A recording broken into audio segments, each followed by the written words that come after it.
তৃণমূলের বিধায়ক ও জনতা উন্নয়ন পার্টির চেয়ারম্যান হুমায়ুন কবিরের মেয়ের শ্বশুর বাড়ির সম্পত্তি বাজেয়াপ্তের নির্দেশ কলকাতা হাইকোর্টের।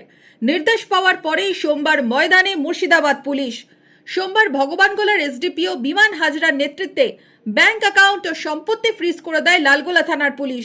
পুলিশ সূত্রে জানা গেছে, হুমায়ুন কবিরের মেয়ের শ্বশুর শরীফুল ইসলামের বিপুল সম্পত্তির পরিমাণ 10,73,75,000 টাকা।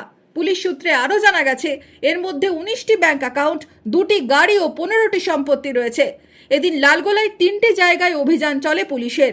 জায়গা ঘিরে দিয়ে মুর্শিদাবাদ পুলিশ জেলার তরফে কার্যত ফ্রিজিং অর্ডার আটকে দেওয়া হয়। উল্লেখ্য, মাদক মামলায় অভিযুক্ত হুমায়ুন কবিরের মেয়ের শ্বশুর শরীফুল ইসলাম ও তার ভাই।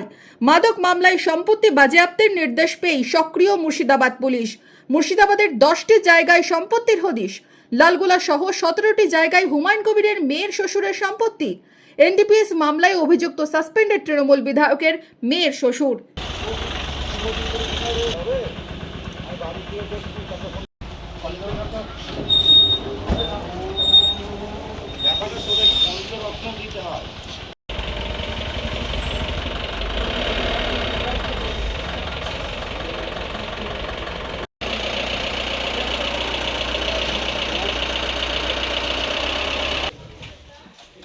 Bureau report, Madhyabanga news. Manmohini health care, স্বাস্থ্য সেবায় অটুট শ্রেষ্ঠত্বের শিরোপা।